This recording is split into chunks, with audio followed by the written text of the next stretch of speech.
And obviously real estate provided opportunities to work with people a lot more closely, build a lot more relationships, but then at the same time gives me flexibility, during the week, picking up the daughter, doing a little bit of work from home, a little bit out. You give a bit more on the Saturdays, but you a little bit back during the week.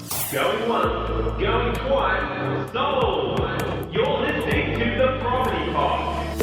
All right. Welcome to The Property Pod, your weekly engagement into a fun and entertaining show all about real estate here in the Hobart Marketplace.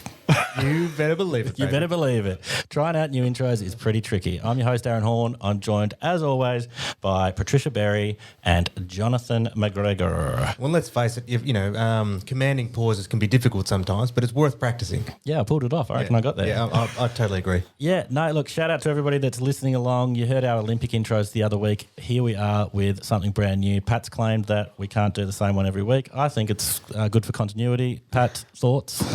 I just thought I'd change it up. Yeah. We've got 80 episodes now. Just felt a bit repetitive. 80, mate. 90. Oh, shit. How many hours did you work out? So I was lying in bed last night. I was trying to nut out how many times we'd done this. Like, you could essentially listen to the Property Pod for 2 days straight. Look, speaking of people going to bed, I did find from my friends this week, Marcus and Kirsten, who will probably be listening right now, that they enjoyed the soulful sounds of us sleeping at night time. Yeah, so... I don't know if that's a good thing or a bad thing, but shout out to you guys while you lay there trying to go to sleep tonight. Welcome to The Property Pod. I couldn't work out whether that was a really good thing or a really bad thing. Like, are we so boring that we put people to sleep? Or are we so soothing? Those soulful tones. The soulful tones are just like, I really like falling asleep. So we can flip it either way. You guys are in sales, so you can flip it however you want. Hey, I'm just excited someone's listening, so I'll take it. Well, shout out to all our listeners out there. We had a really good response to last week's episode, and I feel like we're going to have a really good response to this week's episode. So this week we've brought in a special guest, and it's someone that you might get to know a bit more moving forward with the Property Pod and with 414 Property Co. Today we are bringing in a brand new team member, a new guy that is joining the 414 family. We're bringing in Sam Allwright. Cheers. Good morning, everybody. How are we? Very well. Mate. Thanks for joining us on the Property Pod, and thanks for joining us here in the 414 family. I'm excited with this. It's getting very interesting. Love all the gear, love all the tech. Yeah, there's nothing like joining a new company and coming in and saying, just jump on camera and tell us your life story so that we can check you. Like, this is the interview, actually, mate. I'm just being very careful I don't break anything. I do have a history of breaking items. Anything expensive, keep it away from me. Well, speaking of history, can you give all the listeners out there a little history on yourself, kind of a little flash into who Sam Allwright is? Sure. Very, very roughly, been in real estate for probably about 12 months. Yep. Been in sales, though, I suppose you'd say, for probably over 20 years. Yeah. So I've been dealing with a lot of clients with government customers, print houses, that sort of stuff. So I've had a lot of dealings with people back to front. But then I suppose outside of that, I've dealt a lot to do with cooking, mountain biking, motor vehicles, car racing, motorbikes. So you're an activities man. You love a little bit of extreme sports out there in the Ether? Oh, 100%. Most of the reason I probably got into sales is so I could actually work while talking about cars and motorbikes. Like, it's probably a bit of a selfish thing. You get to talk about the things that you like with the people that you like. It makes my life so much more fun, I suppose. It might sound like a silly thing, but real estate, not cars. Was there ever I did dabble a little bit in cars a long time ago. Yep. But it is difficult to deal with the fast cars and the expensive ones all the time.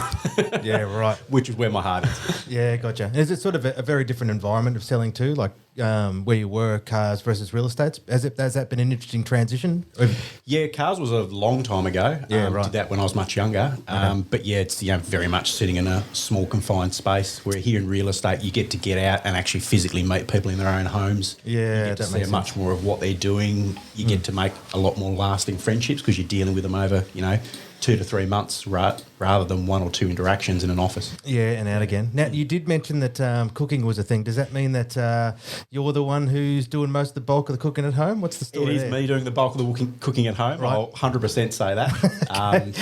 I do love my partner, but cooking is not one of her strong suits. Right. Yeah. She has many. Yep. She will listen to this. She has many. Love you, Emma.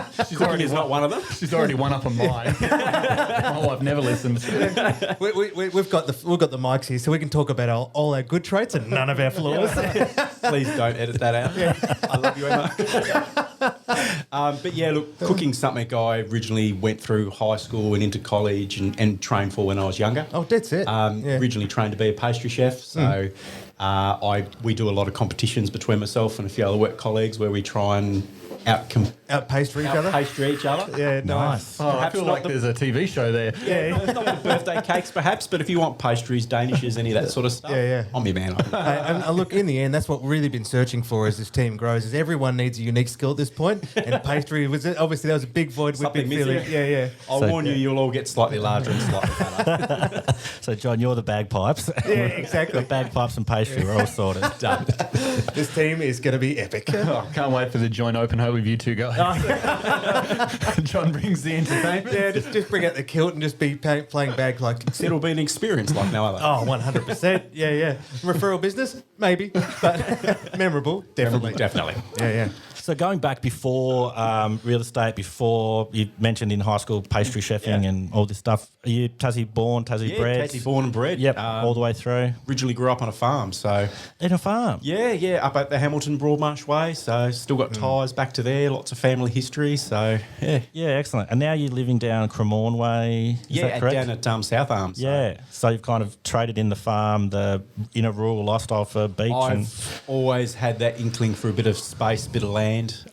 Recently made that change to the beach. Yeah, fantastic. So lots of beach walks with the dogs, slowly learning how to surf, although I've got to admit it is not a pretty sight. Oh, man, it's the hardest thing ever. I know. I used to surf when I was younger, but nothing works like it used to. Now I'm in my mid-40s, so the balance is not there. Everything hurts. But my daughter's keen in getting into it, so that's why I turn up in the cold and we just wing it. Yeah, nice. I really like that. That's really cool. No excuses, Sam. My father-in-law is nearly 65, 66, and he still surfs every week. I know. Come on. There are guys out there. And have you got out there and had a go? No freaking way. The worst part is you got your kids that are like 6 and 7 that just annihilate you, and it's just embarrassing. Some of my age not being able to stand up. I'm currently at about 4 to 5 seconds. So Yeah, no, so that's all right. The thing I always found hard was the paddling out. Like you paddle out and get there, and you think, all right, this is the wave. Like today's the day. I'm going to get this wave. I've paddled out here. I'm going to paddle in, and then you crash. You're like, I'm exhausted. Now I've got to do it all again just to try and get that 4 or 5 seconds. Yep, it's probably due to my fitness level than anything else, but I'll give it a go. Hey, if you're happy to give it a go, then very good news. And it sounds like across your career, you've been really happy to give kind of everything a go, from baking to selling cars to, I believe, was printers was a... probably the last 15 years in printer sales. Yep. So, pretty much enjoyed that. That was a good industry to be in. Yep. Obviously, COVID, everything changes, and real estate's been the direction now. And to be honest, loving it, like not looking back at all. So is that one of the major reasons for the shift from printing to real estate, kind of the pandemic? Yeah, COVID, the pandemic was just a bit of a mental reset. Had a look at what's out there, what sort of skill sets, what sort of industry I might like to sink my teeth into. And obviously real estate provided opportunities to work with people a lot more closely, build a lot more relationships, but then at the same time gives me flexibility, during the week, picking up the daughter, doing a little bit of work from home, a little bit out. You give a bit more on the Saturdays, but a little bit back during the week. Yeah, fantastic. Finding that really nice balance. Work-life balance. Yeah, 100%. Yeah, really cool. So I guess that's a really good way to segue from how you're finding it. You've been in it 12 months now. You've kind of worked at a previous place. You're now kind of spreading your wings and going somewhere else and trying to kind of level up into the next phase of your real estate career. Into the next sort of level. Yeah. Really loving it. Like, just surprised the amount of, loyalty and kickback from clients that I've sold their homes on their behalf, or people I've sold homes to. You just build lasting friendships, which is just crazy. Like, I wasn't expecting people to be quite so, I don't know, loyal, appreciative. Like, it's part of it. Yeah, I find they open up a lot more than you would expect. Yeah, 100%. And like, that's just something I find really rewarding. Yeah. Yeah, definitely. And that goes, and with that then, is it surprised you, I suppose, where building those relationships has been something you've really understood that you enjoyed, or like because you just, with all the previous ones, you never were able to build that sort of trust? You do, but generally over a 2 to 3 year period with long-term clients. Right. But here it's just a lot more, a rapid. You're helping people with generally the biggest asset in their lives. Sure. People are a lot more, vulnerable, honest, open. You just find it's a lot easier quicker to make those connections, and people are just a lot more genuine, a lot more warm. Yeah, right. I mean, this is an interesting one, but no, generally speaking, when it comes to, I mean, you've obviously had a sales-oriented career, and, it's usually sales is the most distrusted. Have you found that? Correct. Lawyers. Yeah, exactly. Well, I mean, have you found that the way that you've approached the way your work ethic or anything has changed now you've come into real estate? Or has anything Not surprised particularly, you? no. It's, you're still dealing with people. And at the end of the day, I know it sounds probably corny, but I always try and think about it, how would I like, my daughter to be treated one day, how would I like my dad to be treated one day? And that sounds corny, but it's Tasmania. You do the right thing by everybody, it'll come around full circle, I suppose, at the end of the day. Yeah. That's always been my ethos, and it's worked fairly well. I know, like when I was learning, because my dad taught me, and he grew up on a farm in Western Australia, and the difference of the country, I really like the country ethic, which is the shake of a hand, is the deal. And I think obviously by bringing that approach, then, which that air of authenticity, and what you say is your word, obviously that's been a really big benefit, I suppose, in your career. Look, it has been, as you say, salespeople are naturally mistrusted because of what they do. But just I find being open, honest, delivering what you say you're going to do. I suppose bringing that handshake from the farming background is, you try and convey that as best as you can and prove to people that you are honest, you are here to do the right thing. Yeah. That just means that these friendships, recommendations have gone from people that have appreciated what I've done, they've just come full circle. Yeah. And what's the transition for your family been like? I know it's a big shift, working alternative hours all the time, but how's that been for Emma and the kids? Emma's been great. So she's helped me, supported me, looked after the daughter occasionally on the Saturdays. Yeah. When you had to do an open home or something like that. The daughter, on the other hand, she loves it. Really? There's a video with me in it or a picture with me in it, she's happy to take the mickey. My dad's famous. Yeah. The first one possibly, and then after that she likes critiquing. Oh, Yeah, good. Dad, I don't like your hair in that one. Yeah. Yeah, what did you do here? Why did you walk that way?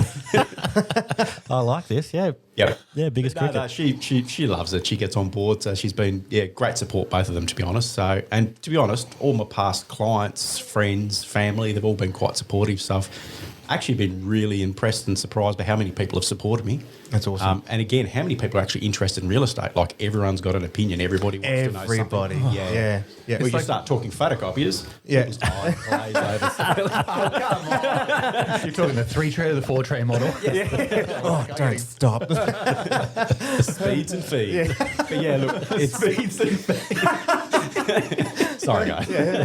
But yeah, look, real estate's just important to everybody. It's as I say, it's a massive asset. People are either renting, buying, owning, want to know where their asset's going. Everyone wants to have a chat to you. It's definitely an industry where everyone has an opinion. Correct. Yeah. And mine is always wrong. You always ask, always ask the other person's That's opinion first. exactly right. Yeah.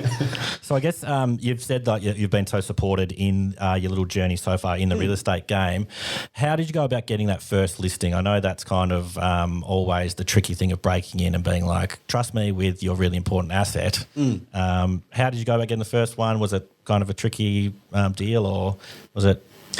It actually wasn't that tricky. It was actually a ex-work colleague Okay. that I'd known for probably close to 4 years. Yep. So we'd had a really close relationship. He was a manager at the previous workplace, and I'd just known him on and off. We'd had lots of banter and, just built up a relationship that had, based on honesty and trust, and I'd never sold anything to him. We worked together alongside each other. Yeah. And he was looking at shifting homes. He was selling down here and moving over to Queensland, and then also had this place to sell. Oh, wow. And the two all just fell together. Yeah. Beautiful property out in Brighton. Look, he's obviously has prior relationships with other realtors, and obviously need to put my best foot forward to justify why I should go with me and what I should do. He knew my history, previous 20 years of sales, what I'd do for him, and then obviously did the sales. I'm the only one that's going to be selling this house. This is the only house for me. I'll be working on it solidly for 30 days. Yeah. Mate, we sold at second open home. The market's just so aggressive at the moment. Yep. Very happy with a ripper price for his property too. Yeah, excellent. I love when things just go to plan. Like, I remember my first listing was I was finishing up working in this hotel, and I'd just gone down for my dinner break because I was on the front desk, and so you had shift work. Yeah. And I just happened to be sitting at the bar talking to one of the bartenders, and he was like, "Oh, what are you off to do?" And I'm going to go work with my dad in real estate. And he's like, "Oh, I need to sell my block of land." And literally, I had Dad in that night signing the guy up. Didn't know nothing about the block. It's just like, "You better come in, Dad." I've caught a listing. And from memory, I think I finished up there, and I think I had it sold by fluke to a friend from school within about 3 days. Oh, no. That's amazing. So I had a really lucky start, but yeah, you get lucky sometimes. And it's great when friends or family can definitely support you in those early ones. Yeah, well, this is purely off the back of Facebook advertising. Yeah, cool. It's just like, what? Where are you going? What are you doing? Oh, Yeah. well, actually, timing. Yeah, cool. Yeah, come and have a chat. Did it all remotely out of Queensland and worked well. Oh, so he'd already gone to Queensland. He'd already moved to Queensland. Been up Oh, there there for you a year and a go. half. Yeah. So obviously having someone that he knew and could trust in that sense Yeah. was extremely important. Yeah, dead set. Well, I mean, with that then, like what, after your first listing, I mean, that's, sometimes too they can come quick and fast and then think it's easy. Has the journey been easier or harder than you thought it might be? Some parts of it have been easier, and some other parts of it have been harder, stuff that you weren't expecting. Yeah. So the easy part of it, I'm surprised at how quick everyone says the property market's hot, but the homes are genuinely selling pretty quickly. Yeah, sure. Yeah, and you're always trying to do the right thing by the vendor, obviously making sure their house gets the right penetration to the market. They're able to make sure they can make the best decision based on the information in front of them. But outside of that, the selling of the homes is actually found relatively simple, especially with a good team behind you, taking pictures, videos, doing that sort of thing. The hardest part's probably been, getting onto the market and actually physically getting the listings at this market. Yeah, sure. And I guess that's that element of the relationships, like you spoke with earlier. Is that with that gentleman from Queensland, obviously he knew who you were. Yeah. And then just as a nature of who you are, your work ethic translated to a great result for And he him. knew the honesty that we're just blunt with each other. He knew exactly what he was going to get. Yeah. He knew I'm not going to hide anything. Well, you're never going to hide anything from anybody, but the information that comes through is true and correct. He knows exactly what's going on. Well, unfortunately, real estate agents come with that element of distrust. Correct, So yeah. knowing your previous history, he didn't have that worry working with you. So that was that element to help grow that relationship and get that listing. Yeah, and a question for you guys, I suppose, too. Like, one of the things I have found a little bit interesting is trying to get the listings. Do you find there's a lot of people out there that are sort of interested that would list with you but are holding off to find a home? Or? Hang on. Sorry. We weren't asked for questions. This is not in the show notes. I'm looking through here. Not in the show notes. I've been here 10 minutes. I'm taking control. I told you you'd have some fun with it. Well, that's just one of my questions. John, you I've can found. go. Look, I guess, when Patrick and I have been around for a little while now, so we've had enough time to see a couple of different movements. So, when we've been selling before, you could say that if two people came to an open home, we didn't know, I didn't know what to do with all these people. Yep. But of course, it's a very different environment now. And with the statistics showing that there's a serious lack of properties becoming available, there are a lot of people that are stuck.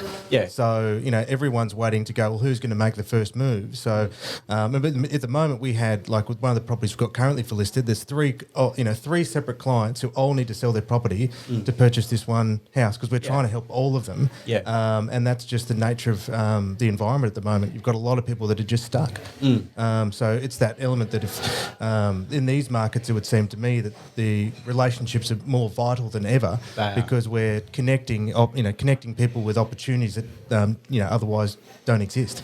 Got to keep those lines of communication open and honest. Yeah, absolutely. Well, with now, starting with a new team, have you thought about any goals that you're looking to do or moving forward? What's the, what does that look like for you? Goals. If that's even a good word for it, I don't know. Look, Or just carry on the good work that you've been doing. yeah, look, predominantly carrying the good work that I've been doing is probably the best start out point. Yeah. I'm effectively trying to get myself out on social media and let everyone know that I've obviously moved and changed. Yeah, sure. But ultimately, I'd like to move into that 45, possibly 50 houses per month. Per month. Holy shit.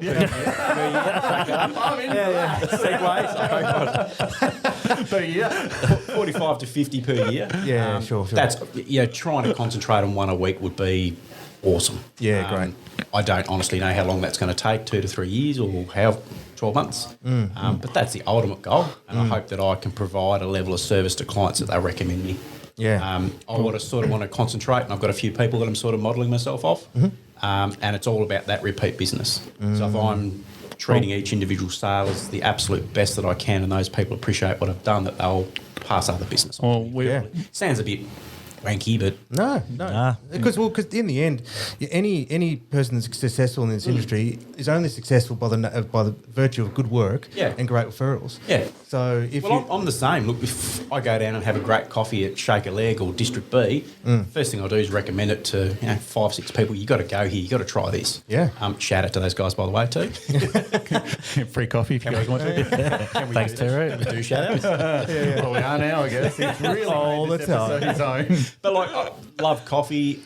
People ask me what I like. I recommend those guys, and I hope ultimately the same thing happens with real estate. I mean, I know it's a serious business. It's big bickies, but you deal with the relationship and the trust and build those foundations. Like, have a bit of fun doing it. I mean, it is life. You've got to enjoy life. But at the end of the day, I'm hoping those relationships will come around full circle. I think absolutely. I think that's what we're really excited about, is that you do like to have a bit of fun with real estate, and that's what our brand is all about. Like, we're not into big giant corporate sort of way of doing real estate. It's more about fun, technology, interaction with clients, and it's going to be good experience to work with you over the next couple of years. Watch this space. Absolutely. Indeed. Well, I think what we might do there is wrap that up. We'll go and try and sell some houses. I think you're going to have a little bit of a breather before you officially pop the colours on. Correct, yes. You're going to take the wonderful Emma away for a promised R&R. Probably might need to buy a few things after this. Yes, maybe, yeah. I don't think you threw her under the bus too bad. We'll mention your hair and say how she says that's your only good asset. My only asset. Thank you, Emma. Indeed. Thanks so much for coming in. You're always welcome on the pod. If one of us are ever away, I'm sure you'll step in a heartbeat and be the extra member of the team. But we greatly appreciate you coming in and being part of it. And we look forward to the future of 414 with Sam Allwright on board. Thank you, guys. Appreciate the time. Not a drama. See ya. You have been listening to the Property Pod, recorded and edited by 414 Media House in conjunction with 414 Property Code. This podcast is general information only, and the thoughts and views expressed is the opinion of our panel, and listeners should always seek then use their own investigation into any topic we discuss to ensure they fully understand their own situation. It does not constitute and should not be relied on as purchasing, selling, financial or investment advice or recommendations, express or implied, and it should not be used as an invitation to take up any agent or investment services. No investment decision or activity should be undertaken on the basis of this information without first seeking qualified and professional advice.